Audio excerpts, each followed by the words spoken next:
साथियों नमस्कार। मनुष्य का जीवन व्यवहारों की श्रृंखला है। इसमें न्यूटन का तीसरा नियम लागू होता है। मतलब हम इसको इस तरह से कह सकते हैं कि यदि ये होता तो ये होगा, ये हुआ इसकी वजह से ये हुआ, ये हुआ इसकी वजह से, जिसको हम सामान्य भाषा में कार्य कारण का सिद्धांत भी कहते हैं। अब प्रसंगों में भी ये नियम लागू होता है।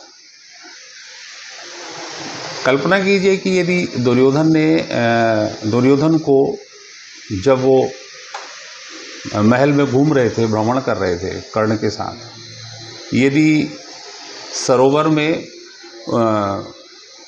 भ्रम के कारण जब वो गिर जाते हैं पानी में, और द्रौपदी तीक्ष्ण हंसी के साथ एक व्यंग और कटाक्ष करती है कि अंधों के पुत्र अंधे होते हैं, यदि ये कटाक्ष ना हुआ होता तो युद्ध प्रेमी दुर्योधन शायद उत्तेजित ना होते।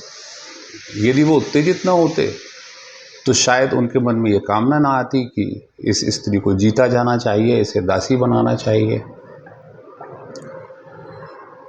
यदि ये नहीं होता तो वो पासे को लेकर शकुनी के हाथों में इस्तेमाल ना होते।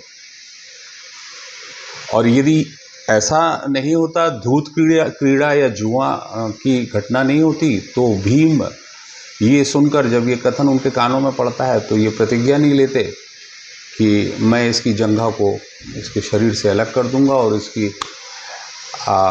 इसके खून से द्रौपदी के खुले केशों को धोने का काम करूंगा।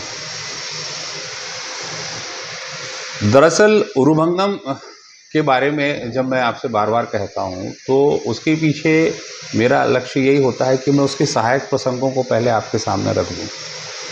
उसमें एक बड़ा महत्वपूर्ण प्रसंग ये आता है कि जब माता गांधारी को इस बात का विश्वास हो गया कि, या उन्हें ये लगने लगा कि अब दुर्योधन इस युद्ध को हार सकता है, तो चूंकि पूरे जीवन में उन्होंने पट्टी बांध रखी थी, तो उन्हें अपनी सतीत्व की शक्ति के कारण ये वरदान था कि, या उन्हें ऐसा अंदाज था कि वो एक बार अपने पुत्र को देख लेंगी तो उसका पूरा शरीर वज्र का हो जाएगा और इस प्रकार वो अपने पुत्र के जीवन की रक्षा कर सकते हैं। तो पहले तो हम उस वीडियो को देख लेते हैं। धृतराष्ट्र से हुआ तो उन्होंने भी ये कहकर अपनी आंखों पर पट्टी बांध ली कि जब मेरे पति नेत्रहीन हैं तब मुझे भी इस संसार को देखने का कोई अधिकार नहीं है। लेकिन क्या आप जानते हैं गांधारी ने अपनी आंखों की पट्टी हटाकर इस प्रतिज्ञा को क्यों तोड़ा? गांधारी भगवान शंकर की परम भक्त थी। उनकी भक्ति से प्रसन्न होकर भगवान शिव ने उन्हें वरदान दिया कि जब कभी भी वह किसी को अपनी आंखों की पट्टी उतार कर देख लेंगी, उसका पूरा बदन लोहे का हो जाएगा। महाभारत के युद्ध के दौरान गांधारी ने अपने प्रिय पुत्र दुर्योधन की रक्षा के लिए पहली बार अपनी आंखों से पट्टी उतारी, लेकिन भगवान कृष्ण की चाल के कारण दुर्योधन ने अपनी कमर पर शर्म की वजह से केले का पत्ता लपेट लिया। दुर्योधन की यही गलती उसकी मौत का कारण बनी। अब इस वीडियो को आपने देखा। इस वीडियो में होता यह है कि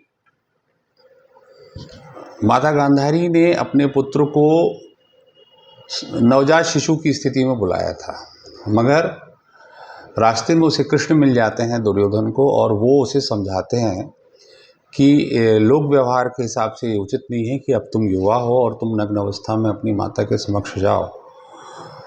तो दुर्योधन पत्ते तोड़कर कमर के निचले हिस्से में लगा लेते हैं,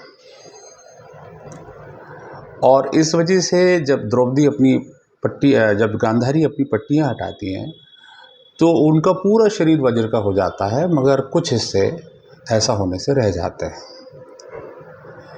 इस मूल प्रसंग का सीधा संबंध बाद में उरुभंगम से है, क्योंकि उरुभंगम नाटक जो मैंने पहले भी कहा कि मौर्य काल में लिखा गया है और संस्कृत नाटक है। इसमें दोनों के बीच में जब भीषण युद्ध होता है, गदा युद्ध होता है भीम और दुर्योधन के बीच में, और ऐसा लगता है कि भीम दुर्योधन से जीत नहीं पाएंगे, तो कृष्ण पुनः संकेत देते हैं, चूँकि उन्हें इस बात का संज्ञान है कि दुर्योधन का कौन सा हिस्सा कमज़ोर रह गया है। तो वो एक संकेत देते हैं कि इसकी जंघा पर प्रहार करो। ये तो है उरुभंगम, जिसके मूल कथानक पर हम एक अलग अंक विस्तार से रखेंगे। मगर सिर्फ भारतीय साहित्य नहीं बल्कि हिंदी साहित्य में भी बहुत सारी रचनाएं इस महाकाव्य पर आधारित हैं। डॉक्टर धर्मवीर भारती का अंधा युग गांधारी और कृष्ण के मार्मिक संवादों से भरा पड़ा है। राष्ट्रकवि रामधारी सिंह दिनकर का रश्मि रथी, जिसका कई अभिनेता वाचन करते हैं, उल्लेख करते हैं अपनी अभिनय क्षमता को सुधारने के लिए, वो भी इसी इंटेंस घटनाक्रम के आसपास का है। तो फिर अगली जानकारी के साथ अगले अंक पर मिलते हैं। नमस्कार।